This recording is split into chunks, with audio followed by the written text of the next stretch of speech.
Today I want to go over problem 74 because in class today we only talked about trig limits that if we can get them to the limit as x approaches 0 of sine of x over x equals 1, or the limit as x approaches 0 of 1 minus cosine of x over x equals 0, we were able to solve. But that's not always going to be the case. Sometimes you can just simplify in order to find what the limit is, and this is going to be a case of that.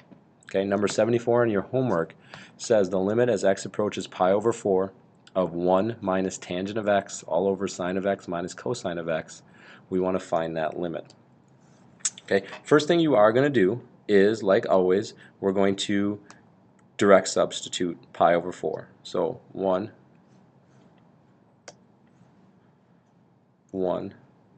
minus tangent of pi over 4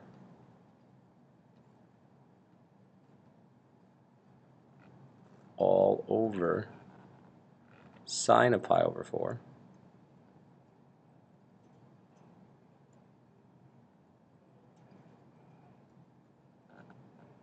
minus cosine of pi over 4.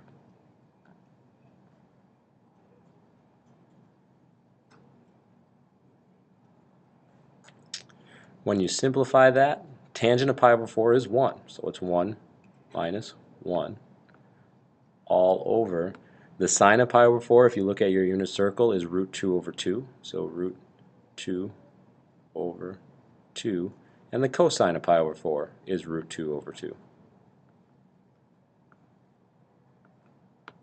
And as you can see, this will get our indeterminate form of 0 over 0. Okay, so now we have to do some work. Notice, this is a limit as x approaches pi over 4. All the other trig identity ones that we did today were limits as x approaches 0. So that should be a hint right away that, yeah, we have to do something different with this.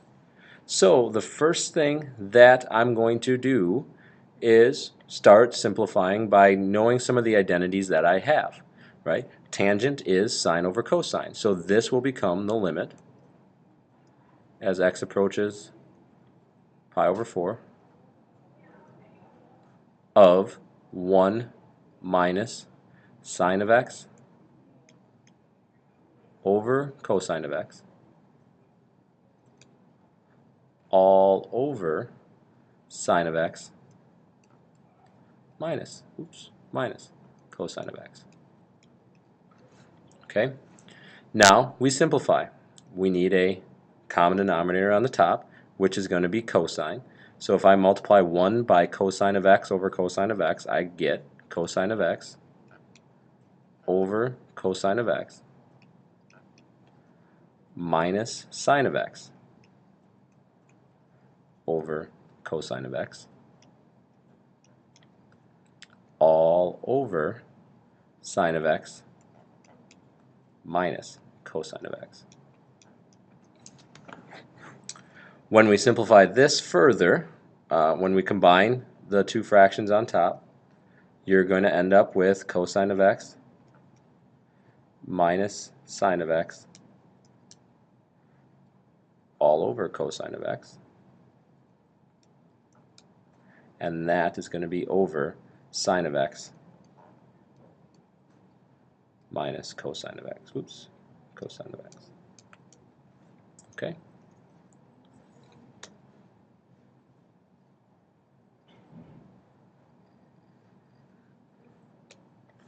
So, to continue on, we still are in our limit, so I'm going to rewrite the limit here.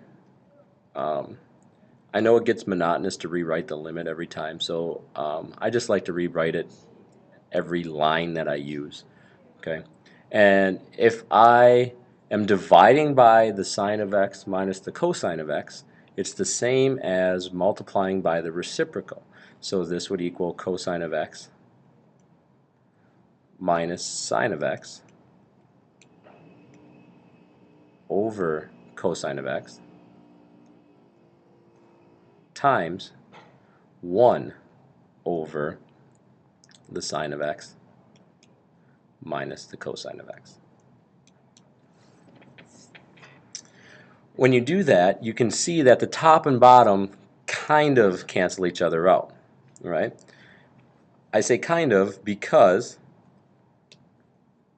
hold on, I'm going to extend my page. I say kind of because that's cosine of x minus sine of x, and that's sine of x minus cosine of x. It's a difference of a multiple of -1. So if I were to rewrite this, I would write the limit as x approaches pi over 4.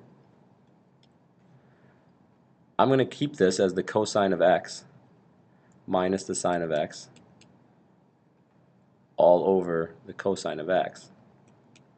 But I'm going to change the bottom on this one to 1 over, if I take a -1 out, right? If I factor a -1 out, I'm going to be left with negative sine of x plus cosine of x.